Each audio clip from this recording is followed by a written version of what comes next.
Hi, and welcome to episode 12 of CultureWatch Radio. I'm Andrew Smith, and with me again is Bill Muhlenberg. This week, we've had the big news of an elected county official refusing to certify gay marriages in spite of a court decision, going to jail for contempt of court, and then most recently being released.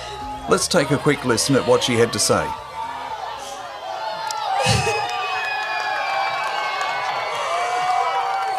Thank you all so much.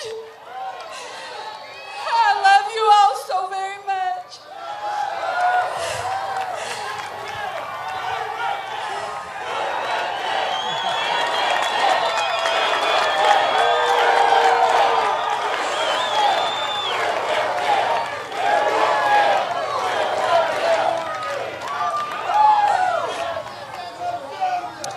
I just want to give God the glory.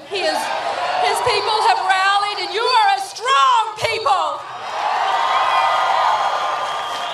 We serve a living God who knows exactly where each and every one of us is at. Just keep on pressing. Don't let down, because He is here. And He's worthy, He's worthy. I love you guys. Thank you so much. Bill, is it still possible that some people may not have heard of Kim Davis? Tell us who she is and why she's so important. Yes, there may be some who haven't heard, but she is certainly an important figure right now in America, at least. The Kentucky county clerk gained quite a bit of publicity by standing up for her Christian convictions, as well as the laws of Kentucky, which she was elected to uphold by refusing to sign off on homosexual marriage licenses. And for that, she spent nearly a week in jail and was finally just released.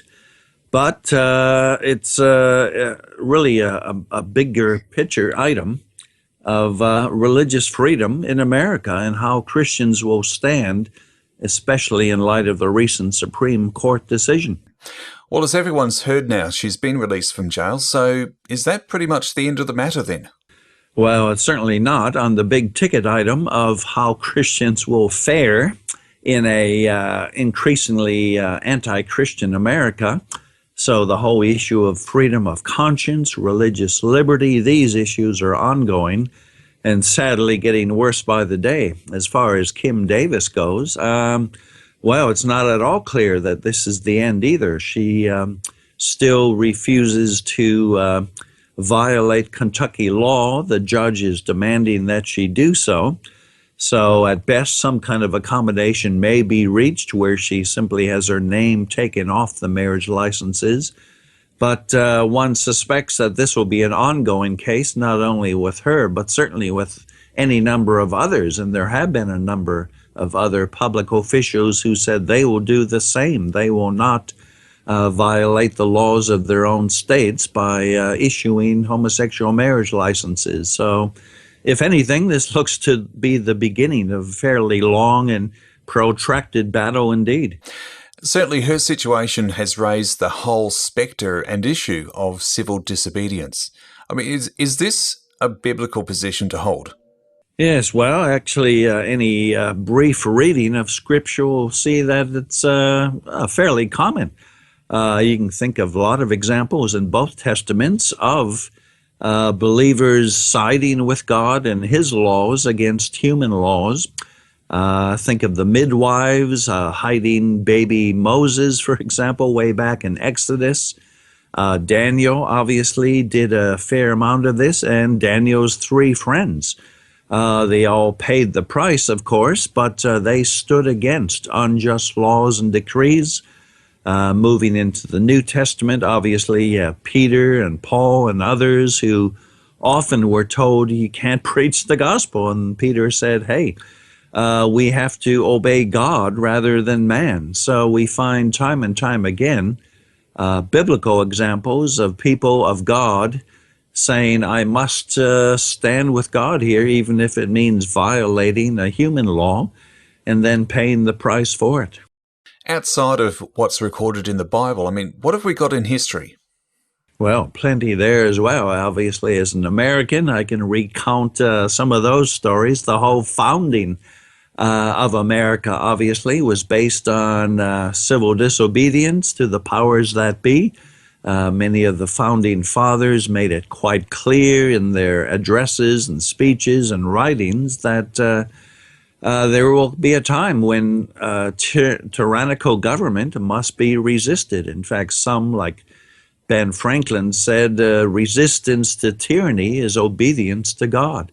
And of course, we have other very notable examples, say in the civil rights movement, Rosa Parks getting tired of going to the back of the bus, so becoming a symbol of that struggle for equality. Martin Luther King, of course, he is another important figure back in the 60s. He wrote his famous letter from a Birmingham jail, I think in 1963, in which he talked about just and unjust laws. We must, of course, he said, obey just laws, but if there are unjust laws, we are duty-bound as believers to disobey those laws. And so we've got quite a few examples, obviously, in America, but you can think of, say, Gandhi in India and others who all believe that sometimes, as a last resort, done carefully, prayerfully, civil disobedience may be the way to go. Bill, a decade ago, this would have been just unthinkable, but are we now seeing and witnessing some sort of criminalization for just being a Christian? Well, you're quite right. Who would have imagined a decade ago that Christians would be thrown in jail simply to stand up for their own conscientiously held beliefs? Kim Davis, in one sense, is our nation's first Christian political prisoner, simply being thrown in jail because she felt she had to do what was right, and even, in this case, upholding the laws of the state of Kentucky. But yes, this is a crackdown. My recent book, Dangerous Relations, I list almost 200 other examples of this very thing. Christians who are being kicked out of their jobs. Some are being fined heavily. Some are even being thrown in jail. So this is, a lot of this is due, sadly, to the homosexual militants and their agenda. But the secular left has got a stranglehold on much of the West, the government, the media, the laws, education. And increasingly, they're taking a very virulent anti-Christian stance. Anti-Christian bigotry is up and running big time. And sadly, the Kim Davis case will not be the last by any means, but will be, I think we'll be seeing many more in the days ahead. Bill, I suspect this is the sort of thing that's going to start sorting out the wheat from the chaff. What sort of things can believers do if they want to stand up for faith and freedom? Well, that's a very good point indeed, Andrew. This is a real dividing line. In fact, we've had a lot of Christians criticizing Kim Davis, saying, no, she should have done what she was told to, not made a stink, and just obeyed and, no questions asked. I was quite surprised to see some of these Christians actually attacking Kim and siding with the homosexuals and the Supreme Court on this one. The truth is, Christians have an obligation to finally obey God when it comes to it. Ultimately, he gets first allegiance. The state is not absolute. Its laws are not inviolate. Just think of the Nuremberg trials, right? When they prosecuted the Nazis after the Second World War, those doing the prosecuting rightly said there is a law above the law. There's a higher law. The Nazis were claiming, hey, we're just following orders. But the trialers said, wait a minute, there's a higher law which we're duty-bound to obey. And that was exactly right. When man-made law gets us to do that which is evil or violate God's laws, then we have an obligation to the higher law. So Christians indeed really need to start getting into this battle. They need to stand up for religious freedom, for liberty. Here in Australia, there will be marriage rallies being held around the country in the capital cities September 20th on a Sunday. So getting to a rally like that in which we affirm the importance of marriage and family, that would be one obvious, helpful way to do it. But again, so many other ways, simply speaking out, using the media, the social media, whatever way we can. We need to speak truth. We need to alert others of the war against Christianity. And we need to really take a strong stand for Christ and His rule. Thanks, Bill. And as always, more information and resources are available at the Culture Watch website. And we'll see you again next week with another episode of Culture Watch Radio.